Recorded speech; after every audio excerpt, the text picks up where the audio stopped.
इस वक्त मैं अग्निश्वर महादेव मंदिर में हूँ जो अरावली की पहाड़ियों में आया हुआ है, अबुराज पर है।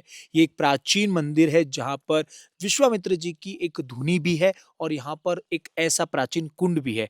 यहाँ पर जो महंत जी, महाराज जी उनसे भी हम बातचीत करेंगे और जानेंगे कि अरावली को लेकर जो सुप्रीम कोर्ट का निर्णय आया भारत सरकार की कमेटी को स्वीकार करने का, उसके बाद महाराज जी का क्या कहना है क्योंकि इतना प्राचीन मंदिर अरावली की पहाड़ी पर है। महाराज जी हर हर महादेव, ओम नमः शिवाय।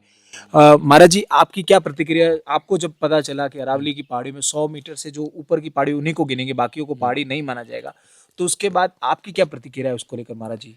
हम तो कहते हैं कि कभी भी प्राकृतिक का विनाश नहीं होना चाहिए। हमने तो इसके लिए है ना रैली भी निकाली थी।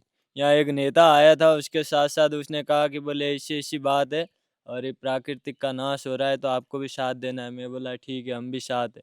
ऐसा करके हमारे सब संत महात्माओं का पूर्ण क्या कहते हैं साथ। साथ है। हाँ। हाँ।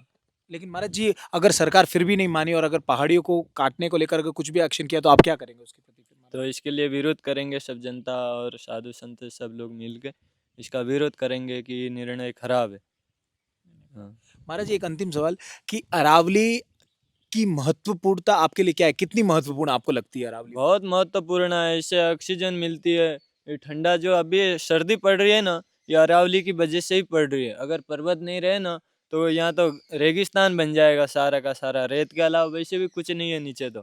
तो इससे पूरा रेगिस्तान बन जाएगा और ठंडा भी चला जाएगा और ठंडी से ही कहते हैं हमारे शास्त्र पुराण वेदों में बोले जब चंद्रमा की शीतलता गिरती है ना धरती के ऊपर, तभी जाके गेहूँ में दाने पकते हैं। समझे नहीं? बिल्कुल। फल आते हैं। फल जो विकसित होते हैं ना, वो किससे होते हैं पता है तुम्हारे को? चंद्रमा की सर्दी से। तो पर्वत ही नहीं रहेंगे, पेड़ ही नहीं रहेंगे तो शीतलता खत्म हो जाएगी, जिससे प्राकृतिक का भी नाश होएगा, हमारा भी नाश होएगा, सबका नाश होएगा और आगे आने वाली पीढ़ी भी सब खत्म हो जाएगी। उसके लिए ये सब चीज़ ज़रूरी है और इसके लिए हम पूर्ण सहमत हैं कि बोले ऐसा नहीं होना चाहिए। अगर ये हुआ तो फिर सब जनता साथ में मिल के विरोध करेंगे इसका।